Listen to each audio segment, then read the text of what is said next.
Welcome back. So one of the big stories of the week, of course, the budget is announced by the Finance Minister Enoch Godongwana. As you know, it's a very difficult situation to manage. There's still some increases for social grants. Earlier today, you saw the President, Cyril Ramaphosa, promising that the ANC would create 2.5 million work opportunities in the public service over the next 5 years. This would come through government policy. Professor Kollamparambil is the head of the Wits School of Economics and Finance. Professor, good afternoon, and thank you for your time. When we look at the budget and we look at the situation around the Finance Minister, obviously a very difficult financial situation, has he made the right choices to try and help us through this really difficult space? Good afternoon to you, Stephen, and to the viewers. I think you made the introduction spot on. Difficult circumstances and difficult situation. It's an election year with falling revenue to spend. And one must in brief say, under the circumstances, I think Finance Minister has done a good job. But of course, maintaining fiscal discipline, that's a good move. And of course, finding innovative ways of mobilizing additional revenue. But if you ask whether in the long term he has addressed or come up with solutions, then it's a slight hesitation in saying it's a fabulous budget.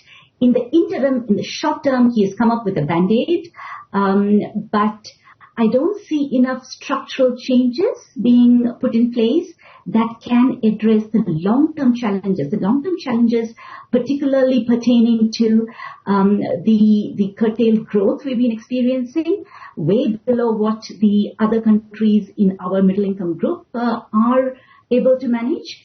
And of course, resulting from that is the falling revenue. And then with all the social imperatives that the Finance Minister has to spend on, you mentioned a few, the social transfers, the unemployment challenges, but where do you find the revenue for that? And of course, resorting to debt is now being realized is not a long-term solution. It's interesting that, as you say, this is an election year. There was no promise from him of a basic income grant. The ANC in its election release today, and its election manifesto released today, talks about the social relief of distress grant sort of becoming permanent, but no big explicit promise of a basic income grant. Look, if I were a political leader going into an election like this, I would probably promise a basic income grant. Is it important that they actually haven't done that? They haven't sort of gone populist? Which is why my respect and the respect for the Finance Minister in maintaining their fiscal discipline and not succumbing to the political pressures of coming up with this populist basic income grant. Having said that, SRD, which was supposed to be an interim short-term kind of transfer during COVID, I don't see any chances of it being withdrawn in the short run at least.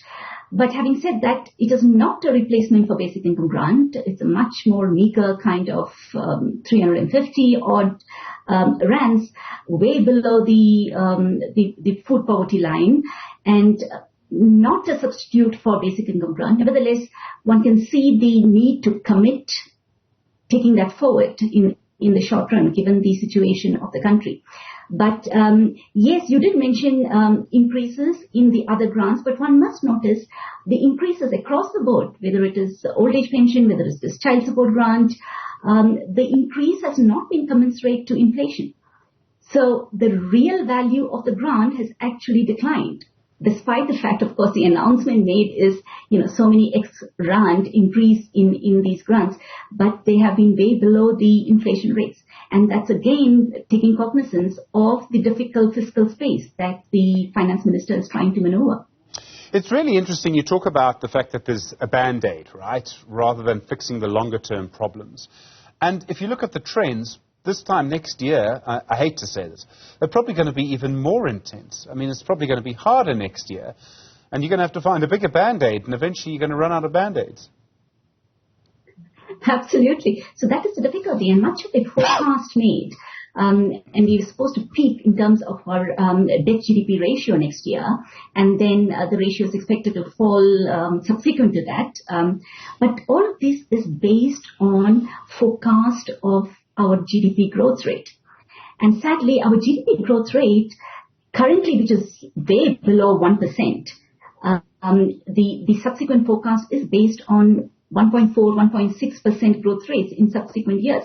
Whether we will be able to achieve that is, of course, million or a billion or a $1 trillion question here, because we have our challenges of electricity supply. Increasingly now, the ports not operating the way they ought to be, the transnet issues. With all of these infrastructure challenges, whether we will be able to achieve these growth rates based on which we forecast the debt-GDP ratio falling after next year is all questions that have to be addressed. And in order to achieve that, one has to see strong structural reforms being introduced, which is where I think the biggest sort of limitation of the document lies in. There is a passing paragraph or a couple of pages on the structural reforms, but none of them actually address the concerns of the businesses, apart from electricity and the infrastructure we mentioned. A recent study done by the school basically found that businesses are seriously constrained by the lack of skilled work capacity in the country, and we know the state of the Home Affairs and the visa deliverables actually not being met. So that is just one of the factors, but a whole string of structural reforms ranging from labor market rigidities have to be addressed. The crime in the country, all of these have to be addressed. So it's basically the fine print needs to be watched and the space needs to be watched in terms of whether this budget, what I can call a sane budget, is followed up by more important long-term structural reforms that's required to kickstart the growth again. We've been talking about structural reforms in this country for so many years. I mean, let's call it 20 years at least now, Professor, going back probably to at least the beginnings of the first National Development Plan. Anyway, there are other countries around the world that have similar problems. High youth unemployment, not as high as ours. High inequality, again, not as high as ours. Our inflation is not as high as some places has been. Are there particular interventions, particular examples that we can look at and say, well, that worked in that economy, maybe we could do something similar in South Africa? Right. It's always when countries have their backs to the wall with little choice then, and they're forced to make these reforms. So in a way, probably this is the right time for South Africa, even though we've been talking about it for 20 years. The situation is stark now, and this is probably the right time to bring together that political will and that consensus in the country that some of these reforms, even though on the face of it might look like too liberal, is perhaps a better route for employment generation rather than hoping for state-owned enterprises and the government to be doing the job of job creation. We have to accept at this stage that simply the government does not have the depth in its purse to make the investments for bringing about that infrastructure rejuvenation to create employment, and we need private sector to pitch in. Then the question becomes, what can be done to make sure that the private sector has the confidence to invest in this country? So the role of the state itself needs to be rediscussed, and I would think a lot of debate needs to go in and understand that perhaps it's the facilitation role that the government needs to be taking more seriously rather than actual creation of employment. So what you promoted as a positive of the budget in terms of the employment generation, to me, does not appear to be that positive.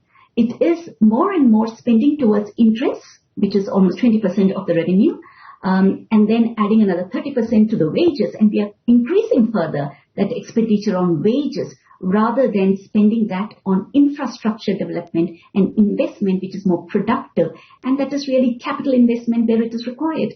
So yes, it is to redefine the role of the state and understand that the state's role is perhaps more of a facilitator and putting in place the right conditions for the private sector to invest and create more jobs, and which in turn will reduce the poverty and inequality that you referred to. I mean, it's interesting because we see, for example, the role of the state in the provision of electricity has really declined. Used to be a state monopoly, not anymore. And one of the reasons that we have more electricity than we used to have is because of the private sector. So, I mean, The ANC for years resisted privatization, and it's just happening around the ANC, isn't it? Absolutely. And you see that in other developing countries as well. We now cite India as, in the document, India is cited as one of the fastest growing economies. It's actually at 6%, higher than China's growth rate. India was in a much worse situation in the 90s. And when it had no choice but then to undertake these structural reforms, some of which was privatization of the state-owned enterprises and allow a bigger role for private sector to participate along with public investments, perhaps like in larger investment projects like the ports, the railways. We speak about now the electricity generation by the private the entities. But the bigger challenge is the transmission, not just generation, it's the transmission that is a bigger challenge. So these are the additional challenges that the state as a coordinator and the agency that coordinates private sector and public sector investments need to take itself more seriously. Not that of directly taking upon the job of an employer, which is, in my mind, not the right way and the productive way that it should be spending the taxpayers' money. Professor Uma Kollamparambil, thank you, head of the Wits School of Economics and Finance. Really appreciate the time.